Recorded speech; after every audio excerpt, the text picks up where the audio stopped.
ایک پوسٹ نظر سے گزری جس میں تقی عثمانی صاحب کی طرف منسوب جواب میں کہا گیا کہ ہم یوم آزادی کو دین سمجھ کر نہیں مناتے بلکہ ملک کی آزادی کی خوشی کے طور پر مناتے ہیں، جبکہ میلاد اس لیے نہیں مناتے کہ صحابہ کرام نے نہیں منایا۔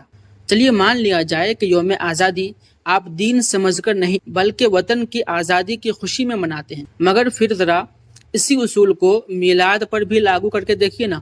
صحابہ کرام علیہم الرضوان کے زمانے میں مکہ مکرمہ فتح ہوا، بڑے بڑے علاقے فتح ہوئے، کئی عظیم فتوحات نصیب ہوئی، نئے وطن ملے، مگر کیا صحابہ کرام نے ہر سال یوم فتح مکہ منایا، جشن آزادی منایا؟ کیا اس کی مناسبت سے سالانہ جلوس نکالا، جھنڈے ہاتھوں میں لیے جشن منایا؟ پھر آپ وطن سے محبت کے اظہار کے لیے جھنڈے لگاتے ہیں، جھنڈے ہاتھوں میں لے کر چلتے ہیں، خوشی مناتے ہیں، جشن مناتے ہیں۔ چلیے یہ بھی آپ کے نزدیک جائز ہے کیونکہ آپ اسے وطن سے محبت کا اظہار سمجھتے ہیں۔ تو پھر سوال یہ ہے کہ آپ کو حضور سے محبت نہیں ہے کیا؟ اگر حضور سے محبت ہے تو محبت کے اظہار کے لیے کوئی جائز طریقہ اختیار کرنے سے اعتراض کیوں؟